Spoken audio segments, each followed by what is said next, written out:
Hi,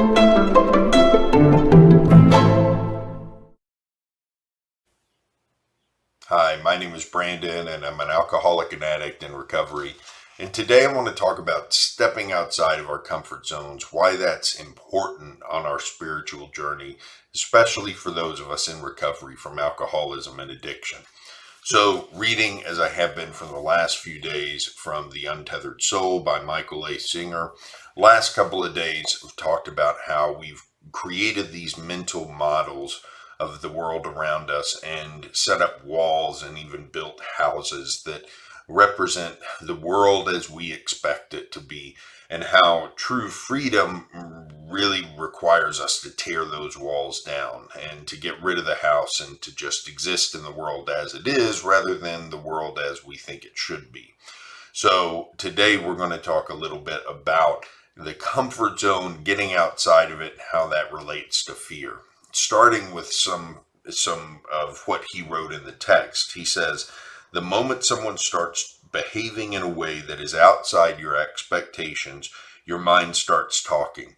It says, what should I do about this? I can't ignore what he just did. I could confront him directly or ask someone else to talk to him. Your mind is telling you to fix it. And it doesn't really matter what you end up doing. It's all about getting back within your comfort zone. This zone is finite. All attempts to stay within it keep you finite. Going beyond always means letting go of the effort to keep things within your defined limits. So there are two ways you can live. You can devote your life to staying in your comfort zone, or you can work on your freedom. In other words, you can devote your whole life to the process of making sure everything fits within your limited model, or you can devote your life to freeing yourself from the limits of that model.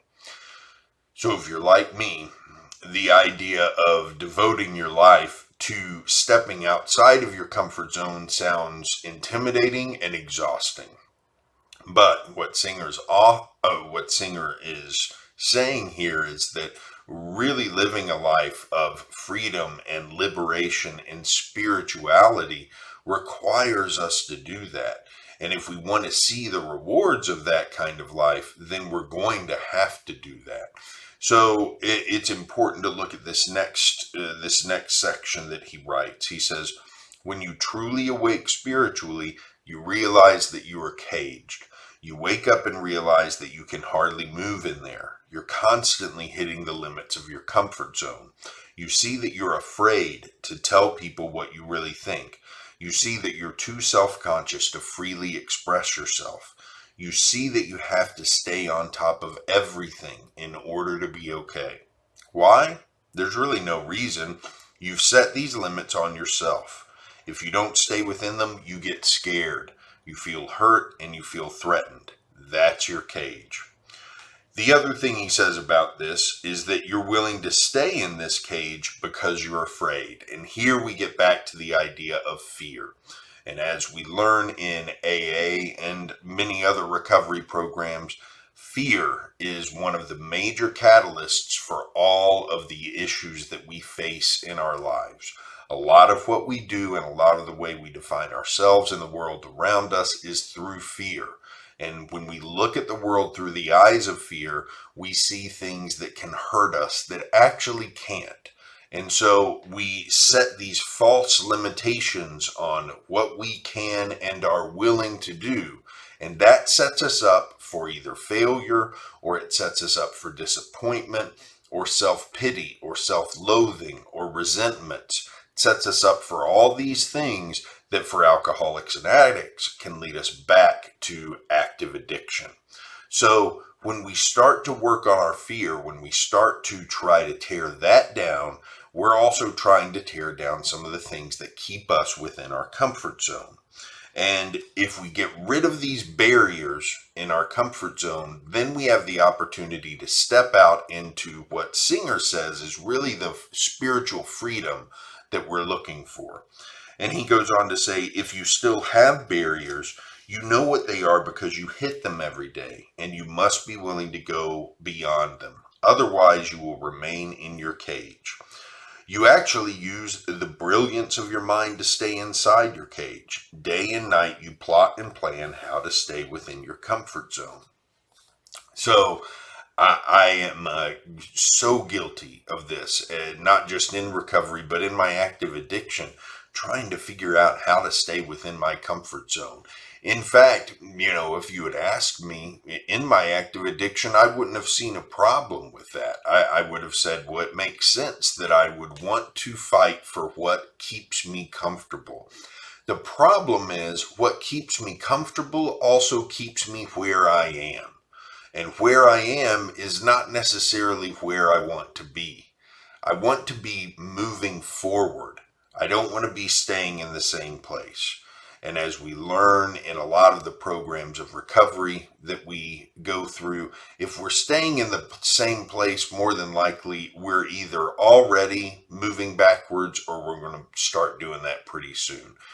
So we got to figure out how to move forward, and the fact of it is, to move forward spiritually, to grow as a person, I am required to step outside of my comfort zone. And Singer argues we need to be doing that on a daily basis. We need to be looking at the things that are challenging us, the things we're hitting against, and we need to step through them. So he goes on to define spirituality a little bit. And he says, spirituality begins when you decide that you'll never stop trying. Spirituality is the commitment to go beyond no matter what it takes. It's an infinite journey based upon going beyond yourself every minute of every day for the rest of your life. Whew, that sounds exhausting, but just wait. If you're truly going beyond, you are always at your limits. You're never back in the comfort zone. A spiritual being feels as though they are always against the edge, and they are constantly being pushed through it. Eventually, you will realize that it cannot actually hurt you to go beyond your psychological limits. If you are willing to just stand at the edge and keep walking, you will go beyond. You used to pull back when it got uncomfortable. Now you relax and go past that point. That's all it takes to go beyond. Go beyond where you were a minute ago by handling what's happening now. So another way to think about this, don't overcomplicate it. When I read this, I'm telling you, when I read about going beyond yourself every minute of every day for the rest of your life, I think, oh man, that sounds terrible. But what he's really saying is that we take it moment by moment. And this is what we learn in recovery programs as well. We take life moment by moment and don't try to arrange life to fit our conception of what it should be. Just deal with what's happening in the moment. In AA and in the program I work, this is encapsulated in the phrase, just do the next right thing. Don't worry about anything else. Don't worry about whether what's happening fits your view of what should happen. Just do the next right thing in life and you'll move forward. Relax behind that and you'll move forward. And that's what he's saying here. Go beyond where you were a minute ago by handling what's happening now. And you handle what's happening right now by doing the right thing right now. And that's it. So the less we worry about arranging life around us, the more we can focus on the present moment, what we're doing in the present moment. And at the end of the day, as we've discussed in this book, as we've discussed in The Power of Now, as is discussed in Alcoholics Anonymous, as is discussed in many religious texts for thousands of years, the present moment is all we have. And that's all we know that we actually have.